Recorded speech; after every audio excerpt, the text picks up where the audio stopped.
राधे राधे गुरुजी। जी। तो मेरा प्रश्न ये, काबिलियत हो ना बेटा तो सब हो सकता है, वो काबिलियत ना हो तो फिर जिंदगी भर रोना, रोते रहो इसके नाम का, उसके नाम का, भाग्य के नाम का, फिर ये रोना मिटेगा नहीं।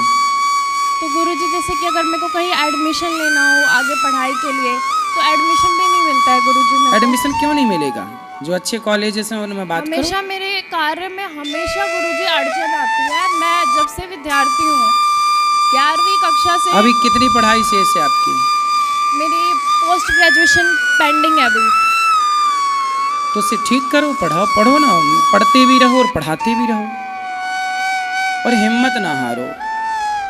जीवन में असफल, देखो जीवन में रोने के बहुत बहाने हैं और काम करने वाले के लिए कोई बहाना नहीं है, सिर्फ काम। इसलिए हम कहते कोई भी बहाना मत ढूंढो, ना भाग्य के नाम का बहाना, ना किस्मत का बहाना, बस मन लगा के पढ़ो। और जितना पढ़ लिए हैं इतना भी बहुत है, आगे पढ़ लो, आपको एडमिशन मिल जाए, सब हो जाए, लेकिन जितना आप पढ़े हैं ना इतने से भी आप बहुत कुछ कर सकते हैं। धन्यवाद। आपके अपने खुद का कॉन्फिडेंस होना चाहिए, मैं कर सकती हूँ हर अच्छा काम, बिजनेस कर सकती हूँ, व्यापार कर सकती हूँ, क्या नहीं कर सकती हैं आप? खुद का छोटा सा काम कुछ भी स्टार्ट कर लो, करने से सब होगा, नहीं करने से आप पूरा ग्रेजुएशन कर भी लो, पढ़ लो, पीएचडी भी कर लो, तो करके भी फिर भी तो लोग भाग्य के नाम का रोना रो ही रहे हैं ना। जिनकी हो गई पढ़ाई पूरी वो कौन से खुश हैं? क्या पढ़ के खुश हो जाओगी? ये संसार की आज की पढ़ाई खुशी दे ही नहीं रही है। कोई भी बच्चा ना पढ़ लेने के बाद भी खुश नहीं है और ना पढ़ा हो तो भी खुश नहीं है। संसार की पढ़ाई केवल दुख दे रही है। इसलिए कहते पहले की पढ़ाई अच्छी थी, जो व्यक्ति को खुशियां देती थी। व्यक्ति पढ़ता ही इसलिए था खुश होने के लिए, आज पढ़ करके दुखी होता है। क्योंकि आज जो आप लोगों ने जो पढ़ाई की है ना, वो पढ़ाई केवल नौकरी पाने के लिए की है, केवल नौकर बनने के लिए। आपकी पढ़ाई आपको केवल नौकर बना सकती है, लेकिन हमारी सनातन की प्राचीन गुरुकुलों की पढ़ाई चंद्रगुप्त को पढ़ाया चाह होगी। धन्यवाद गुरु। तो पुरुषार्थ पहले नंबर पर, जी। भगवान की कृपा दूसरे नंबर पर। पुरुषार्थ वाले पर ही कृपा होगी, पुरुषार्थ नहीं करता तो कृपा नहीं पाएगा। धन्यवाद गुरु जी। राधे राधे गुरुजी। जी।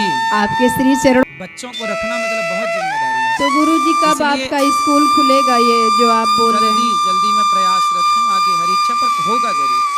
एक दिन में नहीं होगा पर एक दिन जरूर होगा। तो उसमें एडमिशन कैसे मिलेगा? उस समय जब स्कूल खुल जाएगा आपके आसपास ही तो अपने आप एडमिशन होगा वहाँ। जी हम तो मुंबई रहते हैं। मुंबई में भी खुलेगा, इसमें क्या है? नहीं गुरुजी। ध्यान लगाती हूँ तो गुरुजी वो जो प्रकाश, अभी यूक्रेन युद्ध चल रहा है, रसिया यूक्रेन का। कितने लोग यूक्रेन में मारे गए, परिवार के परिवार, घर के ऊपर मिसाइलें गिर गई। पाकिस्तान और हिंदुस्तान का भी युद्ध हुआ, कितने लोग मारे गए। तो भाई ये मृत्यु लोक है बेटा। मैं आपके दुख से सहमत हूँ कि दुख बहुत बड़ा है, लेकिन आप अपने दुख को लेकर ये सोचें कि नहीं ईश्वर तो है ही नहीं। चलो आप मान लो कि ईश्वर नहीं है, तो ईश्वर नहीं है ये मान के आपको क्या प्राप्त होना है, और ईश्वर है ये मान के नुकसान क्या है? चलो आप सारी जिंदगी यही मानो कि ईश्वर नहीं है। ईश्वर नहीं होता तो ये बताओ कि आपकी माँ फिर चली कहाँ गई?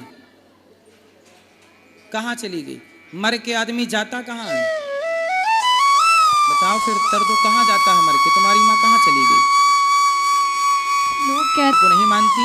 इसका मतलब तो ये हो गया कि आप ईश्वर की परिभाषा अपने हिसाब से तय करेंगी कि जब तक ईश्वर सब बेहतर रखेंगे तो हम ईश्वर को मान लेंगे, जब ईश्वर बेहतर नहीं रखेंगे तो हम ईश्वर को नहीं मानेंगे। ये तो परिभाषा आपने अपने हिसाब से मैनेज कर ली, जबकि परिभाषाएं हमारे हिसाब से नहीं होती। जो है वो है, आप उसे स्वीकार करो या मत करो। सुदामा इतने गरीब थे, नरसिंह मेहता का जवान बेटा मर गया, नरसिंह मेहता जी का जवान बेटा मर गया। लोगों ने कहा भाई रो लो, तुम्हारा बेटा मर गया। नरसिंह जी बोले क्यों रोले भैया, कहाँ से आया था? बोले ईश्वर के घर। कहाँ चला गया? ईश्वर के घर। जब उसकी संपत्ति उसके पास चली गई तो मेरा तो था ही नहीं। मीराबाई के पति मर गए, लोगों ने कहा मीराबाई थोड़ा रो लो। मीरा बोली क्यों रो लें? बोले आपके पति मर गए। मीराबाई बोली मैंने जिसको अपना पति बनाया वो कभी मर ही नहीं सकता, और जो मर गया वो मेरा कुछ था ही नहीं। भाई ये बताओ, हमने बेटा हमने बना लिया, ये हमारी माँ है, ये हमारा बाप है, ये हमारा बेटा, यही तो रिश्ते होते हैं। हम इन रिश्तों में इतने जकड़ जाते हैं कि हमें लगता है ये मेरी माँ के बिना मैं नहीं रह सकती, मैं पति के बिना नहीं रह सकती, मैं पुत्र के बिना। ये मोह है, आपने ही जबरदस्ती पकड़ रखा था। जबकि ये संसार ऐसा है, मृत्यु इतनी निर्दयी है कि वो ये नहीं देखती कि ये माँ है कि बच्चे हैं कि बूढ़े हैं कि जवान हैं। इसलिए बेटा हमें रहना तो संसार में ही है, इसलिए संसार के नियमों का उल्लंघन नहीं कर सकते। संसार में नियम ये है कि ये सृष्टि चल रही है, आपने घड़ी पहनी है तो उसे किसी ने बनाया होगा तब तो आपने पहनी, कोई बनाने वाला होता ही नहीं तो आप घड़ी कैसे पहनती। आपने जो टी शर्ट पहनी है इसे किसी ने बनाया है कि बिना बनाए बन गई? जी किसी ने बनाया है तभी तो पहने हैं। आपकी आंख है, आपकी आंखों में दिखता है, इस तरफ वाइट है, बीच में काली है पुतली, तो ये बिना बनाए बनी कि किसी ने बनाया होगा? नहीं बनाया है तभी तो। फिर तो जिसने बनाया है आपको वो कौन है? आप भी तो बिना बनाए नहीं बन सकती थी ना, आपको किसने बनाया है बताओ? भगवान। फिर जिसने आपको बनाया है, आप कह रही हो कि मैं उससे नहीं मानती, केवल इसलिए नहीं मानती क्योंकि मेरी माँ चली गई, क्योंकि मेरा भाई चला गया। ठीक है, वो दुख है, दुख अलग विषय है, पर सत्ता को नकारना ये तो अलग ट्रैक पे आप चली गई। सुदामा इतने गरीब थे, आज सुदामा की तरह कोई गरीब हो तो वो तो यही कहेगा मैं ईश्वर को नहीं मानता, मैंने तो इतनी भक्ति की, पर क्या मिला? सुनो, द्रौपदी को जानती हो? जी। कौन है? नहीं इतना नहीं पता मुझे। कृष्ण की बहन है, अर्जुन की पत्नी है, पांडवों की पत्नी है, जिसका चीरहरण हुआ था। जी। द्रौपदी के 5 बेटे थे, 5 बेटों को मार दिया अश्वत्थामा ने, जबकि वो तो कृष्ण भगवान की बहन थी ना, तो भगवान की बहन के बेटों को मार दिया। अभिमन्यु मार दिया गया, अभिमन्यु तो सगा भांजा था भगवान कृष्ण का, पर मृत्यु तो भैया राम के पिता हैं दशरथ, मर गए। ये मृत्यु लोक में भैया जो आया है, चाहे वो भगवान का बाप ही क्यों ना हो, इस सच्चाई से तो गुजरना ही है ना अपने को। आपकी माँ का जितना टाइम था, आप ये क्यों नहीं सोचती कि आपकी माँ को तब मर जाती वो जब आप पैदा हुई थी। आपने माँ का मुंह ही ना देखा होता तब माँ मर जाती तो आप कर क्या लेती। पर भगवान ने आप पर दया की और इतने वर्षों के लिए माँ का सुख आपको दिया, माँ का दूध दिया, माँ की गोद दी, माँ का लाड़ जो दिया है, क्या उसका थैंक यू आपने किया? जो नहीं दिया उसकी शिकायत है बेटा। इसलिए भगवान का चिंतन करो और मन लगा के काम करो, माँ बाप के सपने आप साकार करो पढ़ लिख कर। ईश्वर को कोसने से कुछ ना होगा, कोसते रहो सारी जिंदगी, बैठे कोसते रहना क्या हो जाएगा। ईश्वर तो ऐसी सत्ता है, कोई उसे माने ना माने उसका क्या बिगड़ रहा है।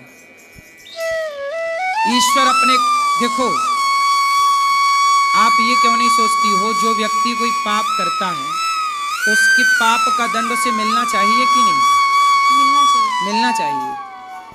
तो बेटा कभी कोई पाप हमसे होते हैं, जिस पाप के कारण हमारी माँ हमसे चली जा, हम बिना माँ के हो जाते हैं।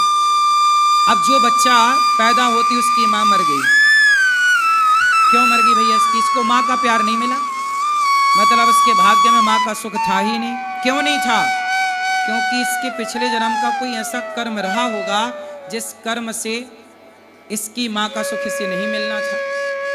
आप ये भी तो सोचो कि आप आज खड़ी हो, तो आप आज खड़ी हो यहाँ, इसके पहले भी आप कुछ कर रही थी, पिछले जन्म में कोई कर्म आप कर रही थी, उस कर्म के कारण आपको ये जन्म मिला। इस जन्म में माँ नहीं मिली, भाई मिला, इतना दुख मिला। भाई ये कर्म दंड है ना बेटा।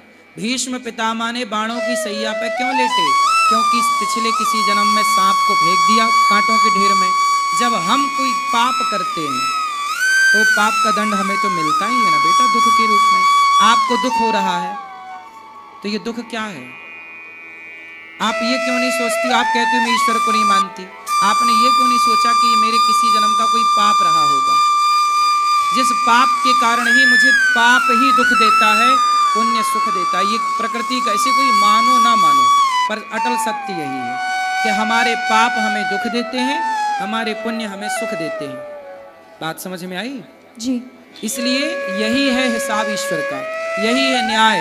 आप की माँ चली गई, इतना सुख देकर गई, मतलब आप पर ईश्वर की कृपा है। कितने दिन आप पैदा होती माँ मर जाती तो क्या करती? आप भाग्यशाली हैं, कितने वर्ष आपकी माँ थी। वो लोगों को देखिए जिनकी माँ पैदा होती मर जाती, उनसे आप कितनी बेहतर हैं। देखो, पॉजिटिव रहना है तो बहुत सारी बातें हैं, और नेगेटिव ही रहना है, नकारात्मक ही सोच रखना है तो कोई बात नहीं है। फिर एक ही बात है कि जी ईश्वर नहीं है। फिर यही माना जाए कि ईश्वर नहीं है और कोसा जाए ईश्वर को, तो ये कोस कर भी क्या पाओगे आप और क्या पाऊंगा मैं? क्या समझ में आया? जी समझ में आया कि मतलब एक तरीके से मुझे मतलब ये बताइएगा कि मतलब सच में ये कर्मों का ही फल होता है पिछले जन्म के?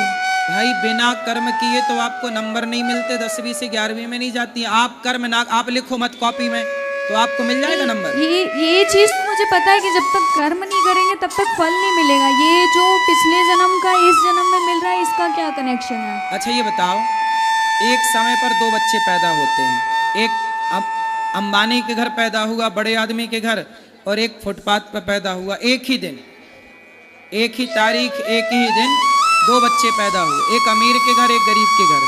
अब बताओ, जो अमीर के घर पैदा हुआ वो सोने की चम्मच में दूध पिएगा, सोने के झूले में झूला झूलेगा, वो जन्म लेते ही रईस हो गया।